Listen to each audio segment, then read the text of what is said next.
Welcome to my channel success fiber classes. आप सब कैसे हैं? आई होप सो आप सभी अच्छे होंगे। तो एसटेट टीजीटी साइंस में बायोलॉजी की सीरीज़ में मैंने आपको कल ब्लड जो टॉपिक है वो शुरू कराया था, तो उसमें ब्लड के बारे में हमने पढ़ा था। आज मैं आपको ब्लड ग्रुप के बारे में बताऊंगी कि जो ब्लड ग्रुप है वो कौन कौन से होते हैं। ठीक है, RH फैक्टर क्या होता है, ठीक है, इर्थियोब्लास्टोसिस है वो क्या होता है, तो और ब्लड क्लोटिंग है वो क्या होती है, तो सारे ही टॉपिक इसमें डिस्कस करेंगे। ठीक है, तो ये इम्पोर्टेंट टॉपिक है। तो ये सीरीज एसटेट एस्पिरेंट्स के लिए भी उतनी ही ज़रूरी है और DSSB वाले कैंडिडेट भी इन वीडियो को देख सकते हैं, क्योंकि DSSB में भी जो TGT नेचुरल साइंस है उसमें 9 से 12 का ही सिलेबस आएगा।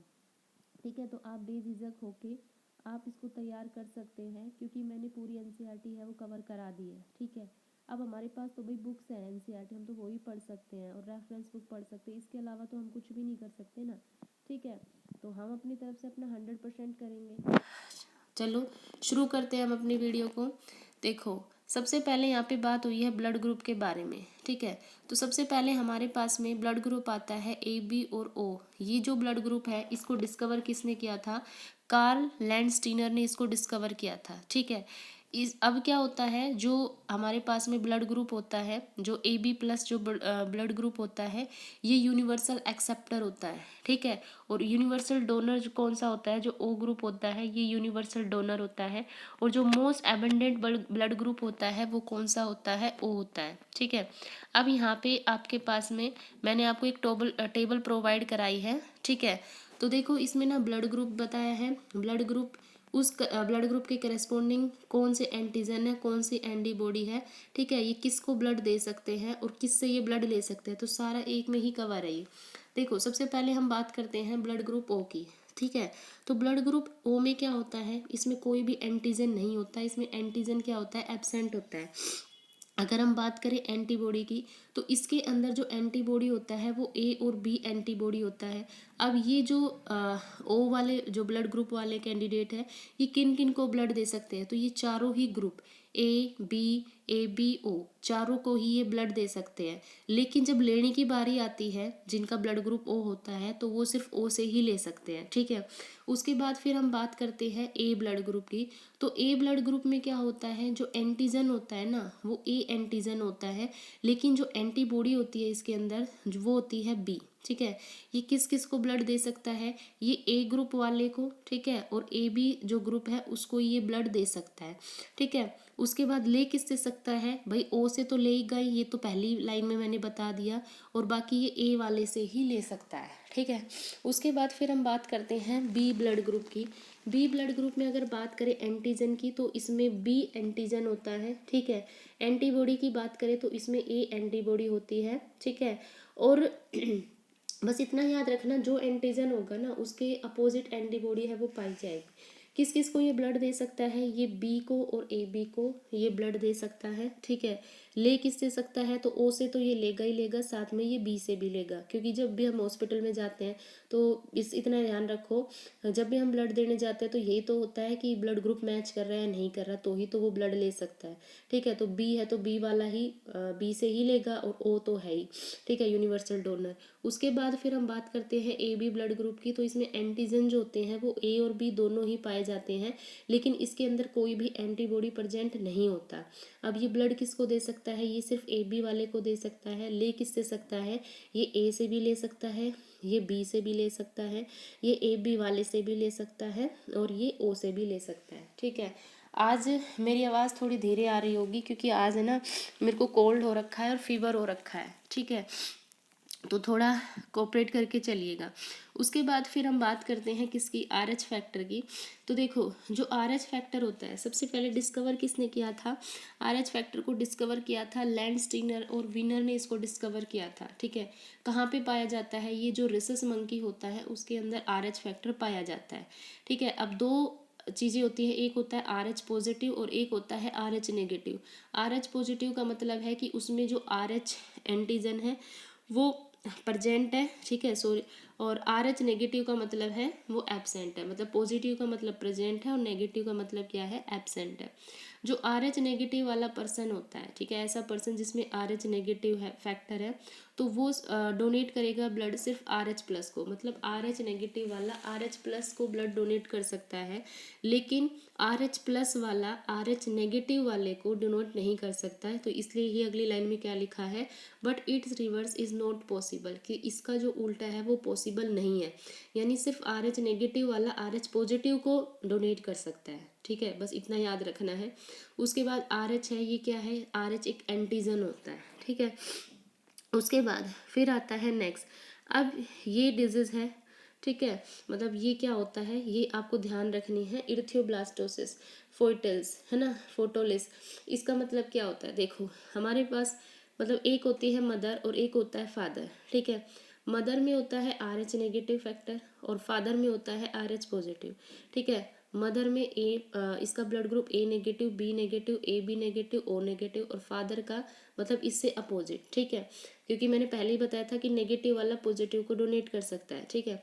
अब क्या होगा कि जब इनका फर्स्ट चाइल्ड पैदा होगा, मतलब मदर और फादर है, जब यहाँ पे हाँ, मतलब रिप्रोडक्शन होगा, ठीक है, तो इन पेरेंट्स से क्या होगा, जो पहला जो चाइल्ड होगा वो तो नॉर्मल होगा, ठीक है, मतलब जैसा होते हैं नॉर्मल बच्चे वैसा ही होगा। लेकिन अगर सेकंड चाइल्ड है उसके केस में जो मदर बॉडी है, ठीक है, सेकंड चाइल्ड के केस में क्या होता है, जो मदर बॉडी है ना, मदर के शरीर में क्या होता है, एक आर एच पॉजिटिव एंटीबॉडीज है वो बन जाता है, ठीक है, जो क्या करता है, जो सेकंड बेबी है उसके अंदर जो आर एच नेगेटिव, ठीक है, जो सेकंड बेबी के अंदर जो आर एच, ये पॉजिटिव, इसको पॉजिटिव कर लेने, गलत है, ठीक है, सेकंड बेबी के अंदर जो आर एच पॉजिटिव है उसको क्या कर देता है, ये किल कर देता है, यही क्या होता है, इर्थियोब्लास्टोसिस, ठीक है। क्या बताया मैंने, भाई ये मदर है, ये फादर है, मदर में आर एच नेगेटिव है और फादर में आर एच पॉजिटिव है, ठीक है, इसका ये ब्लड ग्रुप है और इसका क्या है, पॉजिटिव सभी का। तो इसमें क्या होगा, जब इनमें रिप्रोडक्शन होगा तो दोनों का जो पहला चाइल्ड होगा वो नॉर्मल होगा, लेकिन क्या होगा, जब सेकेंड चाइल्ड के केस में क्या होगा कि जो मदर की बॉडी है उसमें आर एच पॉजिटिव एंटीबॉडीज है बनने लग जाएगी, ठीक है, तो वो आर एच पॉजिटिव एंटीबॉडी क्या करेगी, सेकेंड बेबी के अंदर जो आर एच पॉजिटिव है उसको क्या कर देगी, किल कर देगी, ठीक है। अब इसको अवॉइड करने के लिए फिर क्या किया जाता है, इसको अवॉइड करने के लिए mother should be given anti R H antibody, मतलब इससे बचने के लिए, ठीक है, इसको मतलब जो सेकंड बेबी है उसको बचाने के लिए पहले जन्म के बाद, मतलब जब पहला बच्चा जन्म ले लेता है उसके बाद या दूसरे बच्चे के जन्म के पहले, ठीक है, या तो पहला बच्चा जब जन्म ले लेता है उसके बाद, या फिर जो दूसरा बच्चा है उसके जन्म से पूर्व, ठीक है, उसके जन्म से पहले 72 घंटे के अंदर अंदर माँ को एक एंटीबॉडी इंजेक्शन दिया जाता है, जो कौन सा होता है, आर एच एंटीबॉडी, ठीक है, वो दिया जाता है ताकि जो सेकंड बेबी है वो मरे ना, ठीक है, आया समझ में, ठीक है। तो ये होता था इर्थियोब्लास्टोसिस फोटोलिस, ठीक है। अब उसके बाद यहाँ पे आता है पॉसिबल ब्लड ग्रुप, ठीक है, चाइल्ड के अंदर पॉसिबल ब्लड ग्रुप क्या हो सकते हैं, देखो मदर के अंदर ए है, फादर के अंदर बी है, ठीक है, तो इसमें ये है एंटीजन IA IO और फादर के अंदर है IB IO, तो इनके कॉम्बिनेशन से जो चाइल्ड के अंदर जो ब्लड ग्रुप बनेगा वो क्या क्या बन सकता है, अगर एक का एंटीजन ए है और दूसरे का बी है तो ए बी बनेगा, अगर एक का ओ है और दूसरे का बी है तो यहाँ से बी ब्लड ग्रुप का बी ब्लड ग्रुप बनेगा बच्चे में। अगर ए एंटीजन है मदर से और ओ एंटीजन है फादर से तो यहाँ पे जो ब्लड ग्रुप फॉर्म होगा वो ए होगा, ठीक है, और अगर दोनों का जो एंटीजन है वो ओ है, ठीक है, तो इसमें क्या होगा, जो ब्लड ग्रुप फॉर्म होगा वो ओ होगा। तो यही पॉसिबल ब्लड ग्रुप होते हैं किसी भी एक चाइल्ड के अंदर, ठीक है। उसके बाद फिर नेक्स्ट प्रोसेस होता है ब्लड क्लोटिंग। ब्लड क्लोटिंग है वो क्या होता है, देखो ब्लड क्लोटिंग क्या होता है कि जब चोट वगैरह लग जाती है ना, तो चोट पहले तो क्या होता है कि थोड़ा सा ब्लड फ्लो होता है, लेकिन उसके बाद एक थक्का सा जम जाता है जो क्या करता है, ब्लड को रोकने का काम करता है, और ये ज़रूरी भी है क्योंकि अगर ब्लड क्लोटिंग नहीं हुई तो ब्लड है वो बहता चला जाएगा, वीकनेस आएगी और हो सकता है कि डेथ भी हो जाए, ठीक है। तो ब्लड क्लोटिंग का प्रोसेस क्या होता है, देखो सबसे पहले तो आपको ये पता होना चाहिए कि जो ब्लड क्लोटिंग होता है ये फिजिकल और केमिकल दोनों ही टाइप का प्रोसेस होता है, ठीक है, और ये एयर की प्रेजेंस में होता है, ठीक है, एक तो चीज़ आपको याद रखनी है। दूसरा ये प्रोसेस क्या होता है, क्या स्टेप होते हैं इसके अंदर, सबसे पहला जो स्टेप होता है उसमें क्या होता है, थ्रोम्बोप्लास्टिन होता है, प्रोथ्रोम्बिन होते हैं, ठीक है। थ्रोम्बोप्लास्टिन और प्रोथ्रोम्बिन ये क्या करते हैं, कैल्शियम के साथ कंबाइन होते हैं और वहाँ पे क्या बनाते हैं, ये थ्रोम्बिन बनाते हैं। क्या बोला मैंने, थ्रोम्बोप्लास्टिन है वो प्रोथ्रोम्बिन के साथ कंबाइन होते हैं और कैल्शियम के साथ कंबाइन होते हैं, और सबसे पहले स्टेप में किसकी फॉर्मेशन होती है, थ्रोम्बिन की, ठीक है।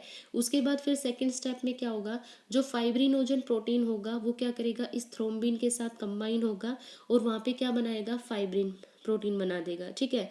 फिर नेक्स्ट में क्या होगा, फिर ये जो फाइब्रिन होगा, ये जो हिमेटोसाइट क्या होते हैं, रुधिराणु, ठीक है। जो फाइब्रिन है ये रुधिराणु के साथ कंबाइन होगा और क्या करा देगा, वहाँ पे ब्लड का थक्का बना देगा, जिससे ब्लड है वो बहना अब कम हो जाएगा, ठीक है। तो ये होता है ब्लड क्लॉटिंग। क्या बताया, सबसे पहले स्टेप में थ्रोम्बोप्लास्टिन और प्रोथ्रोम्बिन दोनों कैल्शियम के साथ कंबाइन हो गए, वहाँ पे थ्रोम्बिन बनाएंगे।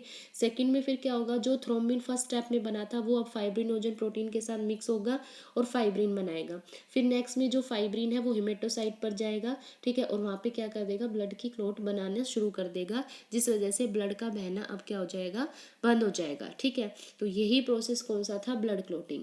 अब यहाँ पे नोट करके मैंने एक चीज़ लिखी है कि जो ब्लड वेसल्स होती है, मतलब जिनमें ब्लड बहता है ना, ठीक है, जो नसें होती है, जो ब्लड वेसल्स होती है, ठीक है, उसमें क्या है, सोडियम और पोटाशियम ऑक्जेलेट है ये ऐड किए जाते हैं, ठीक है। क्लोटिंग में जो ब्लड होता है ना, क्लोटिंग से जो ब्लड बाहर निकलता है, ठीक है, तो उस ब्लड को रोकने के लिए वहाँ पे क्या होता है, ब्लड वेसल्स के अंदर सोडियम और पोटेशियम ऑक्जेलेट है ये ऐड किए जाते हैं, ताकि वो जो ब्लड है वो मतलब बहना रुक जाए, ठीक है। तो ये हमारा यहाँ पे ब्लड ग्रुप, ठीक है, कंप्लीट होता है, ब्लड और ब्लड ग्रुप कंप्लीट होता है। आई होप आप लोगों को ये वीडियो अच्छी लगी है। वीडियो अच्छी लगी है तो चैनल को ज़्यादा से ज़्यादा लाइक कीजिए, शेयर कीजिए, सब्सक्राइब कीजिए।